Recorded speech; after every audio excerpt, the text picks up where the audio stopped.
Brothers and sisters of Jamaica, I greet you with the fire of the ancestors burning in my chest and the red dust of Burkina Faso still on my boots. I come not as a head of state speaking to a foreign people, but as a son of Africa reaching out to his kin across the sea. I come as a revolutionary brother who recognizes in your struggles the reflections of our own. I come to honor your pain, salute your courage, and share in your enduring vision of freedom, from Ouagadougou to Kingston. From the Sahel winds to the tropical breeze of the Caribbean, we are bound by the same ancestral drumbeat. We are the children of ancient civilizations disrupted by conquest, torn by slavery, and tested by imperial deception. Yet we are also the descendants of those who never bowed, the Maroons who defied empire, the Burkinabe who rose with Sankara, the freedom fighters whose spirits still roam our hills, mountains, and deserts. Our story is not one of defeat, it is one of unbroken resistance. Jamaica, you are not small. You are mighty in memory, in rhythm, in soul. You are the flame that has kept burning in the night of oppression. You are the defiance of Queen Nanny, the vision of Marcus Garvey, the revolution of sound that came from Peter Tosh and Bob Marley. Your island is not isolated, it is a beacon, a fortress of the African spirit in the Atlantic. When I listen to Bob Marley, I do not hear entertainment, I hear sacred instruction. Emancipate yourselves from mental slavery. None but ourselves can free our minds. These words echo in every occupied corner of our continent. For while the chains of iron were broken long ago, the chains of the mind still hold many of us hostage. They come not with soldiers, but with debt. They come not with whips, but with NGOs. They do not enforce submission through colonial laws, but through economic blackmail, cultural domination, and the silencing of truth. Africa knows this well. In Burkina Faso, we buried Thomas Sankara, a son of the soil who dared to dream aloud. He spoke of self-reliance, dignity, and anti-imperialism. For that, they killed him. Not just foreign agents, but collaborators from within. That is the great tragedy of our times.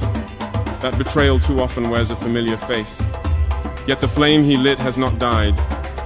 It has moved from village to village, heart to heart, until once again, the people have stood and said, enough. We are reclaiming our voice, our resources, our futures.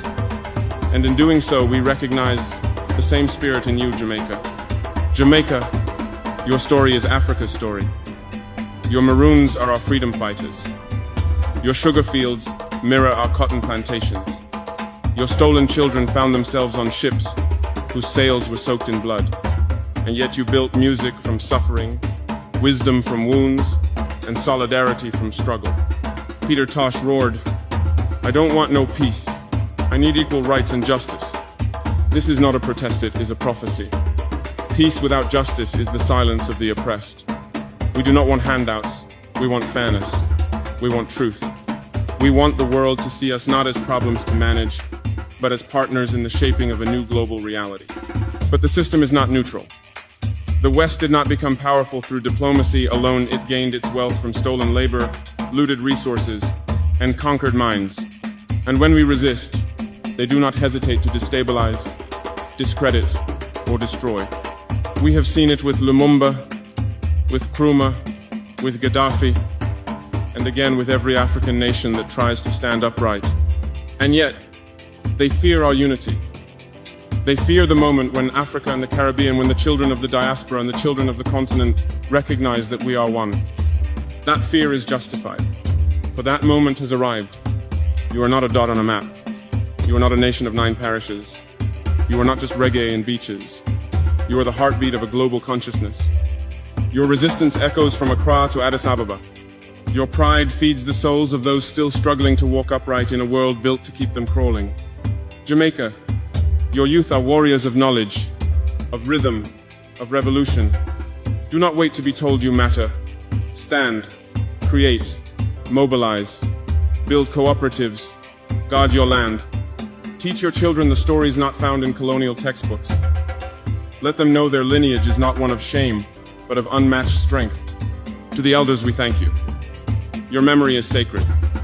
You who remember when resistance had a cost, when black skin was a target, when black thought was a threat, you are the living libraries of our struggle.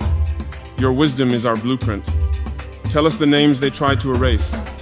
Sing the songs they feared. Carry the flames they tried to extinguish. The leaders, I offer a challenge. Be not middlemen for empire. Be not brokers of foreign interest. Be servants of the people. Build economies that feed your people, not your bank accounts. Reject policies that silence the poor to please the powerful. Know that history will remember, and it will judge. To the artists, the poets, the musicians, be prophets. Do not let your art be tamed by the market. Create not for profit alone, but for liberation. Let your verses be swords. Let your paintings be protests. Let your lyrics carry the rage, the joy, the dreams of the people. To the farmers, thank you. You who still understand the sacredness of land. You who feed nations while the world turns to artificial convenience. You are the keepers of true wealth.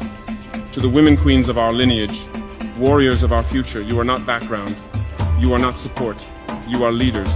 Raise your voices. Guard your daughters. Shape the policies. Lead the movements. Without you, there is no revolution. Let us build a new axis not of exploitation, but of solidarity. Let our trade routes carry cassava and yam, not cocaine and guns. Let our classrooms teach African literature and Caribbean poetry. Let our children know that they are heirs not to trauma, but to greatness. Let us declare an end to being laboratories for foreign experiments. Let us fund our own research, heal our own wounds, tell our own stories, trust our own instincts, celebrate our own holidays, honor our own gods. Let us imagine the future. A Jamaica with food sovereignty, universal education, and dignified housing. A Burkina Faso with clean water, just laws, and strong institutions. A global black community that does not beg but builds, that does not apologize but asserts. Let this be our mission, not nostalgia, but forward motion. Not despair, but defiance. Not revenge, but reconstruction. The drums have never stopped. The ancestors are watching. The youth are rising. The soil is still rich. The dream is still alive. One Africa, one Caribbean, one struggle, one destiny. Thank you. Jamaica, Jamaica.